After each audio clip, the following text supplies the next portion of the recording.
A day in my life as a 22 years old content creator. Guys, it's me, Jessa. Samahan nyo nga pala akong mag-prepare ng papaawi ni boyfriend. At kahit masama ang panahon, may pasok pa rin talaga sila kahit linggo. Anyway guys, mag-iingat po ang lahat, lalong-lalo na sa aking pamilya, sa summer. Mag-iingat po kayo. Anyway guys, ito pala yung routine ko tuwing madaling araw. Pasensya na rin pala sa voice over ko kasi may mga natutulog. Puyat pala ako dyan guys kasi story time guys. Kasi yung bata, nagising ng alas 10 madaling araw at saka alas 10 madaling araw. Ang ending, ako yung pinapatulog, siya yung gising. Kasi siya daw yung naglalaro. Tipong antok na antok ka tapos gigisingin ka ng 2 beses para maglaro sa bata. Kaya ito ngayon, puyat na puyat siya. At isasalang nanganak kasi matagal siyang naloka. Magkakape na nga rin tayo para kay Bossy. Iyahanda ko pala, hindi para ako yung magkape. Bubuksan ko pala itong bagong bili na kape kasi kagabi lang yung binili. At syempre, lalagyan natin ng asukal, lalo naman hindi. Anyway guys, naganda pala ako ng mga gamit namin, mga kailangan namin, mga pagkain namin. Kasi alam ko na masama talaga yung panahon, kaya be ready. At guys, kahit masama man ang panahon o hindi, kailangan natin talaga mag-pray na sana ligtas ang bawat isa sa atin, ang mahal natin sa buhay.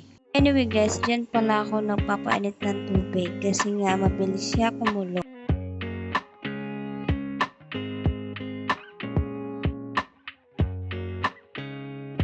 At iinitin ko pala yung natirang hapon namin na ulam kagabi, sayang naman pagdapunan. At guys, i-ready ko pala to para kainin na lang.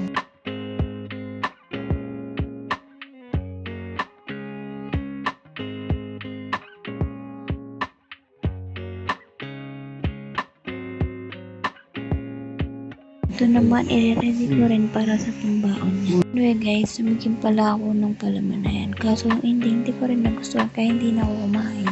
Arte yan siya.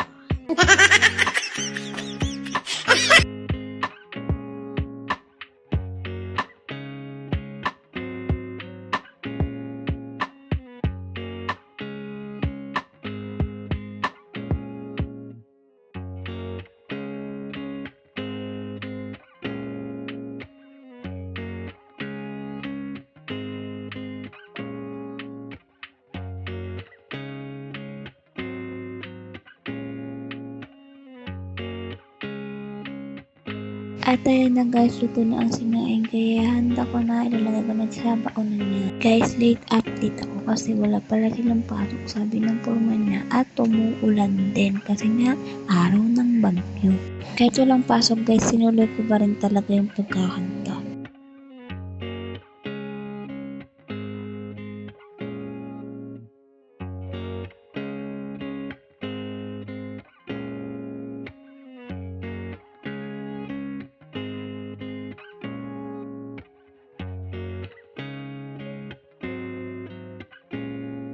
At sinek pala talaga sa labas na umuulan na talaga. Ayun lang, bye-bye!